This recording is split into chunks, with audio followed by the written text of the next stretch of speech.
Hey guys, Sarena Hess here. Today I get to share with you an interview with my friend Hanah Gomez. Hanah owns her own interior design studio called Iron & Oak Studio. Her job is mainly to make everything beautiful from the inside out. Today we're going to dive into questions about how she got started with her business, different ups and downs she had throughout creating it, and what she actually felt like behind the scenes of becoming the lady boss of Iron & Oak. So can't wait to share with you guys. Thank you for coming. Thank you for having me. I appreciate it. So tell our listeners who you are and what you do right now. So my name's Hanah Gomez. I own Iron & Oak Studios. I just started it it was actually in May of last year, so a little less than a year ago, which essentially was started to be an interior design firm, residential and commercial, but mostly commercial since that's where my passion is. I feel like I can be more creative in retail spaces and businesses other than homes. Yeah. So that's what I do. So how did you become like who you are now? Like what was the process to that? Like what's your story? To become a business How owner. did you become who you are? So I would say, I've always been into design, like since high school. So I've never, or even before then, I've always been an artsy, creative type. Mm-hmm. So I knew going into college, that's what I was going to pursue, something along the creative field. So when I graduated high school, I actually went straight into fashion design, which I quickly realized was more sewing than anything. Yeah. So I thought, just kidding. I don't want to sit by a sewing machine. If there's one machine that will just really tick you off, it's a sewing machine because it breaks every 5 seconds. So I decided that was not my route, and I kind of transferred into my actual degree name is visual merchandising and fashion merchandising. So it was basically going into retail spaces like a Michael Kors, that's something we all know, and saying, okay, there's going to be storefronts in New York. How would you design that storefront to represent that brand? Mm-hmm. And then also, how would you design the inside to represent the brand? So it's one experience for the customer. Yeah. So that's kind of where I consider my drive to do commercial coming from, because I feel like it's really cool for me to step outside of my own style and try and be that customer or that client to that brand. And how am I going to get them to come in and have this experience, you know, because essentially it sounds cheesy, but I want people to feel emotion when they're inside a building that I've designed, or you know what I mean? Like you want to remember that moment. So that's kind of how I started to pursue interiors as a career. I did a lot of internships in LA while I was there, and just kind of got my foot in the door. And you know, I did some residential, did some commercial, and both are fine. I enjoy both, but you know, like I said, I just feel like I can be a little more creative and a little more expressive with commercial projects. So that's kind of my goal now as a business, is to really branch into that field and make Bakersfield something a little more memorable, you know, because we don't have a lot of noteworthy places in town. So it'd be nice to kind of put my stamp on this on here, you know, that's where I'm from. So it'd be fun. Well, we were talking about how you felt like you wanted to revive Bakersfield in a sense. Like, can you expand on that a little bit? Yeah, absolutely. I mean, growing up here, I've been fortunate enough, you know, even though I grew up here, I've gotten to travel everywhere. I've been to Europe, I've been to poverty countries, I've been everywhere, and you know, I've lived in big cities like Nashville and like LA, and I think, you know, I'm not saying they're bad, they're just not for me, but I think there's something about Bakersfield where we have kind of that unique vibe, but we've let it all run down. I mean, I hate to say that, but we have. Like, if you go downtown, there's not one building that doesn't need work. Yeah. So I think from my standpoint, I think just creating, you know, redoing or revitalizing what we already have. We have the bones. We have a cool city. We have a cool downtown. We have cool, East Bakersfield is cool. I mean, we have cool parts of our town, and they just need help, you know, and it's like, it's not that much work to just remodel a building, you know, but I think if we can really expand past, you know, we have a lot of new home developments coming in, and I think that's great because that means we're growing as an economy and we have more population coming in, but we're not necessarily, we're more about fast paced and like how quick can we get these homes up and how fast can we move people in and make our money instead of how are we creating a community that's cool and like that's unique and that's gonna stand out. Because right now, like, in my opinion, I think sometimes we're looked at as a drive-through town. You know, like, oh, Yeah. I've driven through Bakersfield, you know? Yep. And it's like, why didn't we make it a place where people want to stop? Because we have, you know, even if you are going to keep driving, why don't you stop and pull over and have lunch here at a cool restaurant? Or why don't you have coffee here? Or why don't, you know, what's bringing them here? And right now, nothing, you know? So it's like, it would kind of be cool to have those moments, especially in a world where social media is running our society. Yeah. It would be really awesome to have, you know, people can find out easily about cool things. Yeah. It's really not that hard. So I think, you know, we have kind of like the raw canvas. We just have to do something with it. And not a lot of people are wanting to do that right now, but hopefully they will, and then they can call me. It kind of sounds like your job is to enhance, like, I think that's what like make it better. Yeah, it's kind of like, I mean, like a makeup artist that's their job, right? They're supposed to put makeup on you and enhance your natural beauty, not cover it up. I think that's how I view my line of work. It's not taking everything out and starting over and making it this modernized society. It's just using the good bones we have and giving it some TLC and painting some pretty paint on it. You know, making it just look a little better than it does and take care of our town a little bit better than we have so far. Yeah, so I like that. I like that a lot. Yeah, I'm passionate about it. Okay, so our next one.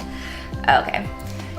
So in your business journey, I guess, have you ever experienced, I mean, we're talking a little bit about it like at Cafe Smitten, but like, have you ever experienced a part where it got hard or where you weren't exactly sure, or where you kind of doubted yourself? Absolutely. I think every entrepreneur goes through that. And not even entrepreneur, I think everyone in life does that. I mean, I'm 24, I'm in my 20s, I'm a young 20, and I think there's such this like pressure from society to like succeed at a young age, and like we're moving at such a faster pace than we ever have. So when I opened my doors, figuratively, you know, I almost felt like I was expected to just have these clients coming in instantly and like one after the other, and I was supposed to be making all this money and doing all of these things. So it's taken, you know, me having to kind of sit myself down and say like, wait a second, you've been open for 3 months. You know, you do have a client. That's better than nothing. Yeah. You know, and it was a good client. I got really lucky with my first client. So, you know, you have potential, and you're like, I just feel like, I don't even want to say that I felt like I should give up, but I just kind of felt like, well, my expectations weren't being met when I expected them to be. And, you know, I think even now I look at myself and I'm like, okay, I should have just really kind of shut up, because I'm not even a year in, and now I have tons of clients and I'm busy, and I'm, you know, that's kind of what you want from a business. But I think whether you're lucky enough to have that success in a year, I mean, I don't even consider myself successful. I think we're our own worst critics, but I think even if you are able to have success, there's always growth that needs to happen. And so that's what I've now just chosen to focus on, that instead of the failures that I feel I'm having. It's like, well, how can I grow from this experience? Or how can I make my business better? Or how can I make myself better as a representative for my business? You know, and I think if you're focusing on the growth that's there and the potential, I mean, because we have so much potential, like in today's age, there's nothing you can't do. So if you focus on that, it's just a better mindset. But it definitely gets, I mean, to answer the question, it definitely weighs on you. You know, that pressure, for sure. Absolutely. I don't think anyone doesn't have that feeling. You know? Yeah, I do think a lot of people, when they start something, it's kind of expected that they're good right away. There's or even yeah. too, like, we're impatient, you know, like as soon as we a lot of, like, Gary Vaynerchuk talks about a lot, like as soon as you start trying something like vlogging or making YouTube videos, you instantly want like the results, but you're not even giving yourself a chance if you don't like do the work and invest the time and like you know, make a few videos, because when you're first starting off on anything, like, you're not very good at it. Like, you have to learn. So I think that's holding on, and I'm sure it can be hard when you're going through that kind of thing. And there's lessons to be learned. And that's the thing that like I've learned. It's like, even in the things that I thought were failures, I learned something extremely valuable that has actually changed or shifted how I do things now. So it's like I can't really say it was all for loss, because it's now I know I'm not going to make that same mistake again, because this is the consequences that it got me or didn't get me. You were able to learn through that. I think that's just a part of, I don't think, I mean, I haven't talked to tons of business owners, but I don't think that any of them have it down. I think there's always a risk and there's always some failures. That's just inevitable with life. It can be hard though with social media, because like the perfect life looks like they do. So yeah, that's the thing. I mean, I can't hate on social media. I love it. It's there. It is what it is, and it does help. But even my Instagram is not a reflection of who I mean, my life is messy. My business is messy. I have issues, like we all do. And I think that's the thing with social media, that, it's hard. You can get caught up, like, oh, well, that person has so many more jobs than me, or they're making this amount of money. And it's like, well, that's all perception. That's just what I'm basing their Instagram feed off of. It's like, I don't really know that, and if they are, good for them. If anything, it's not your business. It's not my business, and I shouldn't be jealous about it. I should just make me work harder and just move on, But yeah, social media is tricky. Yeah, it's tricky. There's a lot of pros and cons. For sure. So what would you say is probably like the biggest or most important thing that you've learned this year so far? Ooh, that's a good one. Just one of the things. One of the most important things. I think for sure, I would say over anything, it's that I've learned to have not values just in my personal life, but like values that my business, Iron and Oak, is, and they're non-negotiables. So, it's not like I've had crazy amounts of opportunities to do shady stuff or anything like that, but it's just I hold myself to and my business to the values of I will always respect my clients. I will always go above and beyond for them, even if it's not worth it, or even if they're not reciprocating that feeling. So I think for me, the biggest thing I've learned is just I have to remind myself, why did I start this? It's not really for other people at the end of the day. If it was, I would never succeed, because I wouldn't be doing it for me. So it sounds selfish in a way, but I sometimes just have to remind myself that this business is mine, and its outcome is only dependent on me, not my clients, not the people that do or don't work with me, or the people that want to bad talk me, or my business or anything like that. I think it's only dependent on how I choose to run it. So I would say the biggest thing, if I could tell anyone anything, if you're going to start a business, is just have those non-negotiables. Have those standards in place, because that's really, at the end of the day, of all the social media, all the branding, all the logos, you are your brand, and those values are your brand, and that's what people are going to eventually remember you off of, and that's what they're eventually going to pay for, because they're investing in something of value. And if you're not going to hold yourself to a standard, then it's just not, it's going to end up coming around. So I think that's probably my biggest thing, is just having those in place and holding to them, even when it means sometimes saying no to projects that sound cool and might be really cool, but I know within myself it's not good for my business. So I think it's hard to do that, but it's worth it. I definitely think it's worth it. Well, there's that quote that says, people will forget what you said, but they'll remember how you made them feel. And that's kind of what it sounds like. Yeah, that's 100% what I 100% run my business off of, is, if I'm gonna, even if it's I mean, I've had people where I've met with them 10 times and they still don't want to sign a contract and move forward, and that's fine. I mean, it's frustrating because I'm giving them all my energy and I'm not charging them. It's you have these little issues, but it's I don't want them to ever have to be able to say oh, well, she just blew us off because she wasn't taking our money. That's not me. So I would rather work for free for 50 years and be remembered for somebody that actually did a good job and was loyal and was kind and caring and all of those things than be this millionaire that's rude. That's not going to get anyone anywhere. And I don't believe in that, but some people do, and that's fine. They do. That's on them. So you kind of just answered my next question a little bit. What advice would you give to someone starting out in their business? Yes. I think besides just having those values, I would say on a more practical level, I would just say don't feel like you have to have it all together, because I think you never do. Like, I mean, I was like Googling, where do I get my business license? Like, I didn't even know, like, you know what I mean? It's just stuff like that. And you it's figure like, it out along the way. Like, even just 3 months ago, I was like, business insurance? Oh, I didn't know that was a thing. I guess I need that too. You know, so it's, you figure it out as you go. And that's honestly the best way to learn, because I'm not saying education isn't valuable, but you can go to school and you can learn all these things, but you're not prepared for like the real world, really. You're not prepared to run a business, because there's always going to be things that get thrown at you, and it's better to like learn on the spot, because then it gives you a little bit of that tough skin, like that edge that you're like, well, I figured that out, so I can figure out the next thing, and that builds your confidence too.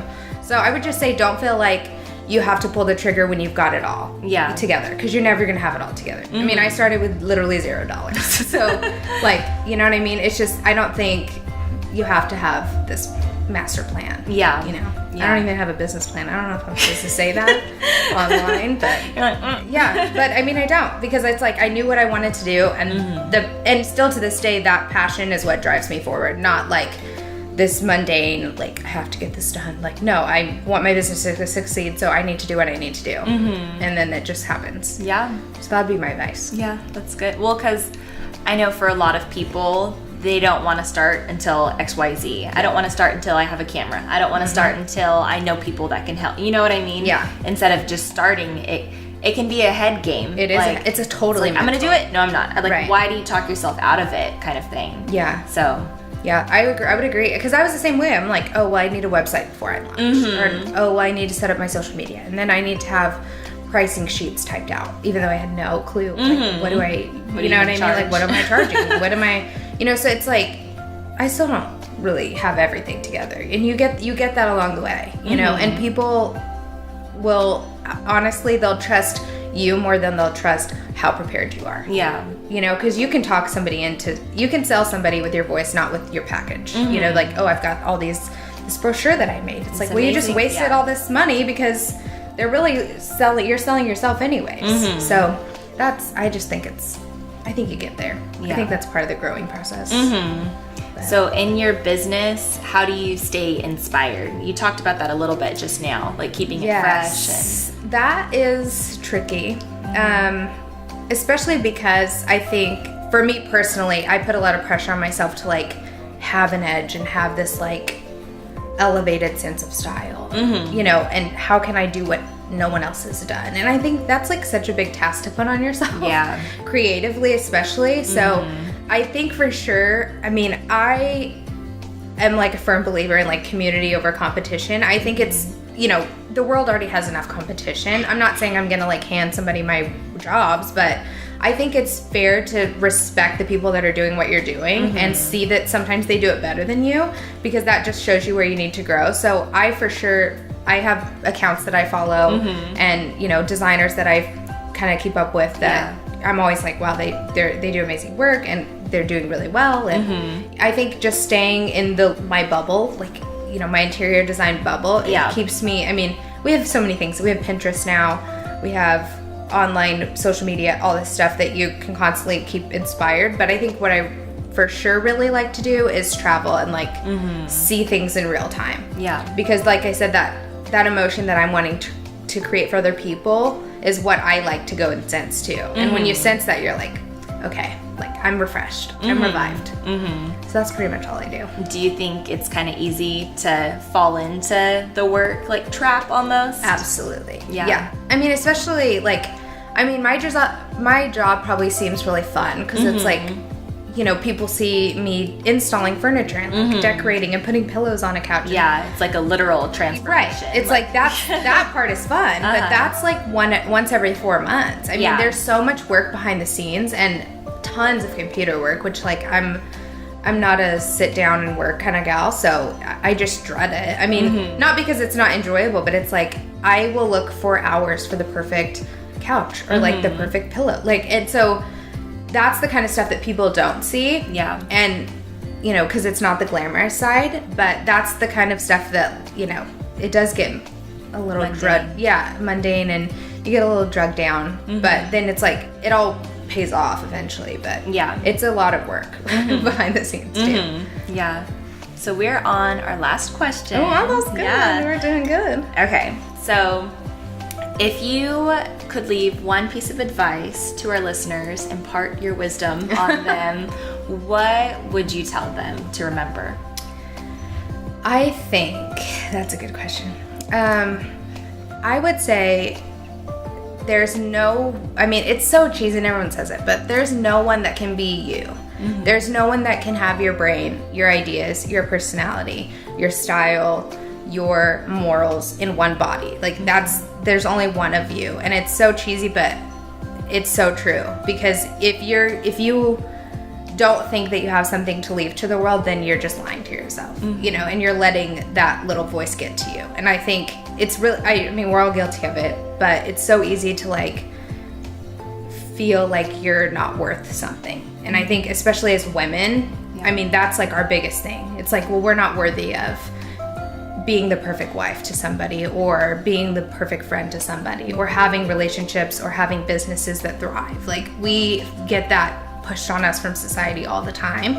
And it's really not even about our gender or our sex. It's just about genuinely, like, we have something to offer because we're human and we're breathing, and we, God gave us imagination for a reason, and God gave us gifts for a reason. And even if you don't believe that, that's true. I mean, where do you get your dreams from? Yeah. Like, that's coming from somewhere, and only one person can do that. So all it takes is just a simple act of saying, like, I'm going to do what I feel like I should do. Mm-hmm. And when you just step into that, it's amazing the doors that will open, and it's amazing the people that will come into your life and the people that will leave your life. Mm-hmm. And I think I'm all about like the ebb and flow of life. I think, relationships leave for a reason, and I think relationships come for a reason. Mm-hmm. And I don't really take time to dwell on sad things because it's just a waste of my energy. So I would definitely say focus on positive things always.